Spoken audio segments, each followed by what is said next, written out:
Welcome to another review. Today, we are using a different camera, clearly. But we're going to talk about Star Wars Rogue One. I don't know why I'm clapping. Just so you know, before we get into the review, I am not going to be spoiling the movie in this video. I will do a big, long, in-depth, spoilerific review with a couple of the people in a few days, give you guys a chance to actually go see the movie. Just came out quite recently. It is, well, it's a Star Wars movie. It's not a disappointing... It's not a bad Star Wars movie at all. It's a pretty good one. But let's get into why. And, you know, you heard me stop myself from saying it's not a disappointing Star Wars movie. Now, it's not. But the weird thing is that it's not a disappointing Star Wars movie, but I was disappointed in a way when I watched it. I think there was like a moment at the very beginning of the movie when the credits started rolling, and it sounded like they were about to play the Star Wars song, but 2 notes in, they changed it. Like, you didn't have the Star Wars song. You didn't have the actual Star Wars music. And then by near the end of the movie, there's this big moment, and they play it again as if like, oh shit, they're about to play the Star Wars music. And then they played that other track instead. It was really weird. It was really confusing. I was kind of upset by it. But all in all, like, it's weird to say that this is a disappointing movie, even though I will very much say it's a great movie, because... let's imagine you took the movie and you cut out the fact it was a Star Wars movie. This movie would be fucking awesome.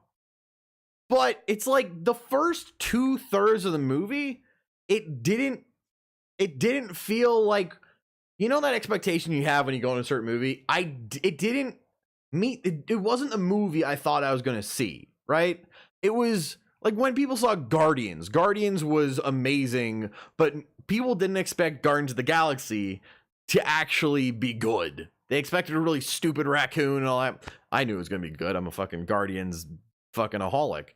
But in general, it was an incredible movie. It was really cool. It had like the Empire aspects of less Jedi and more like, you know, undercover rebel stuff, and even people who say, I don't give a fuck about your cause, I'm just trying to be me in this world.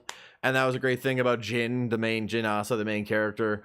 But it's just, what I'm trying to get at is it's a weird feeling watching the first Star Wars movie that isn't like a Millennium Falcon Star Wars movie. You know what I mean? And yes, the original prequels didn't have the Millennium Falcon, but at the same time, while it didn't have the Millennium Falcon, it had lightsabers, it had Jedi, it had a bunch of different aliens. And what you're missing in this movie is lightsabers. You're missing a diverse alien cast with weird shit going on. You're missing that kind of thing. You're missing that feel. Like, it didn't feel the same when the X-Wings flew in. It didn't feel the same when, like, all this Star Wars, or when you're having a shootout with stormtroopers. Mainly because they weren't shitty at their job. But... that aside, let's get into the whole, like, the actual movie, right? Like, aside from the did it feel like Star Wars or not, as an actual movie, like, it was really good. The way they built up the plot and built up all the characters and having significantly different inspiration for why they're doing everything. Like, everyone is different. Everyone is not a blanket good person by any shot. Maybe except the blind guy. He was possibly like my favorite person in the movie. And the K2 robot played by Alan Tudyk. But you had you had a robot. He was great. All the robots in Star Wars have to be great. R2, BB-8, K2. K2 might actually be cooler than BB-8. I'm sorry. I fucking love K2. This movie did a really good job of actually making you care about the characters almost more than any of the other Star Wars movies. Because, yeah, like I said, it built up that really cool diversity between them and gave them a lot of aspects to their characters to diversify them and make them feel human. Make them feel real more than just characters in a Star Wars movie. Like, the whole idea, obviously, of the movie is getting the plans to the Death Star. And in a way, we know what happens. Like, anyone who has any idea what the fuck Star Wars is knows that at the beginning of the original Star Wars movie, Episode 4, if you've never seen Star Wars, it's a whole thing. George Lucas is a dumbass. But at the beginning of Episode 4, Like it literally says after like this big battle, the rebels got plans to this big Death Star thing, and then the movie starts. And that's literally what you're watching. You're watching how they get the plans to the Death Star. And well, admittedly, it didn't feel like a Star Wars movie up until that final thing, like Act 3. It was so much fun because it was like Italian Job in the Star Wars universe. It was like a spy thriller in the Star Wars universe. It was a lot different. It showed the other aspects to the Star Wars extended universe that you don't get to see in the movies. And as someone who's read like the Old Republic comics and played the Old Republic games and the other stuff like that, and so I've seen those other kind of aspects that can exist in the Star Wars universe, I was really happy to see it brought to a big screen. I felt, I'm keep looking at the screen here, but the camera's up there. I felt kind of different watching it than I thought I would, but I feel like a good way to say it as it's a really, really cool sci-fi spy Italian Job style movie.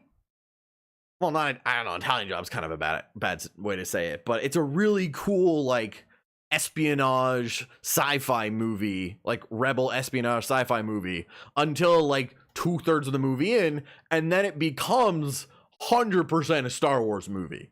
Because I'm not going to spoil shit, but in a way, if you go look at, here's the spoilers, it's not even a spoiler. If you go look at episode 4, the original Star Wars movie, you read that opening scroll, that's basically what happens at the end of the movie. Well, obviously, because this movie leads directly in, like almost to a T. It starts off at the actual end, it ends at the beginning of episode 4 in a way. Like, and that whole thing, and the way they make you care about characters you didn't expect to, and the way they make you feel, like I felt more emotions than I expected to in this movie. Like, I'm not going to say where, but I cried at this movie. And that was the second time. I almost cried the first time, but I was so shocked. I'm like, holy fuck. And then the next time I'm like, yeah, I literally started tearing, like tears started coming out of my eyes in the movie. I'm just like, why? Ah! That happened to me in the theater. I wasn't screaming in the theater. My father was seeing it with me, would have looked at me like you're a fucking idiot and a disappointment. But it was great. I'm gonna say, like, let's cut to the review like portion of this. It was a great movie. Star Wars Rogue One is a great movie. Look at the fucking camera, asshole. Star Wars Rogue One is a great movie. It is not the movie you expect to see when you go see a Star Wars movie. But at the same time, I'm not disappointed at that now that I'm out of it. It was an amazing movie. I feel like I wanted a different movie when I went in, but I am incredibly happy with the one I want, with the movie I got. Now, some people are saying, is this movie better than Empire? Is this, is it that? I feel like the rule of is Rogue One better, or is Rogue One better than Empire, is going to be the simple question of, what do you think of Star Wars is? Do you need the Millennium Falcon? Do you need the aliens? Do you need the lightsabers? Now, the closest thing you fucking get to lightsabers are kyber crystals.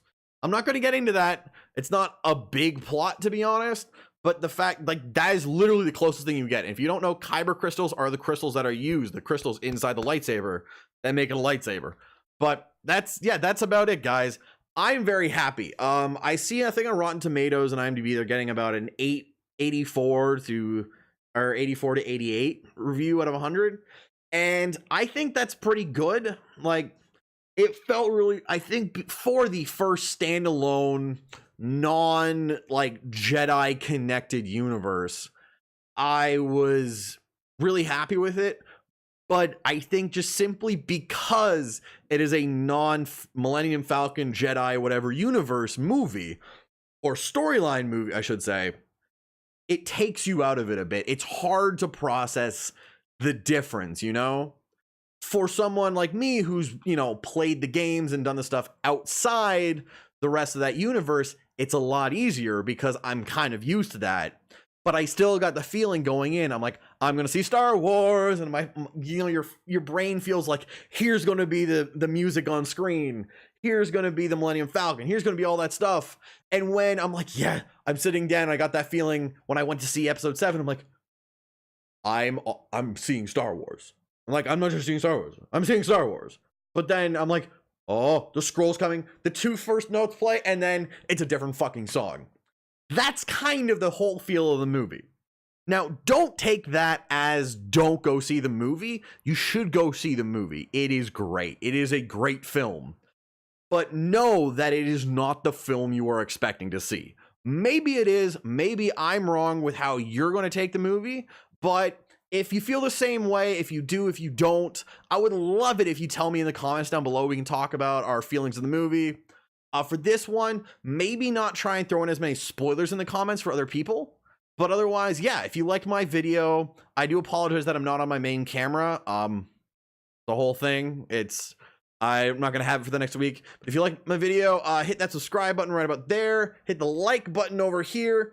I do a bunch of other reviews. Some things like Fantastic Beasts, Assassination Classroom, that really, really shitty new Netflix show, Pacific Heat. I'll tell you why. You can all click the little button up here and get the drop down with all the other videos. But again, yeah, if you guys like my video, like it, subscribe if you want to see more, comment down below and tell me what you want me to watch, or if you want me to talk about it, or books to read. I got more videos coming out soon, so gonna give you actually a big books that you should read over the Christmas holidays video that's coming out maybe in a couple days.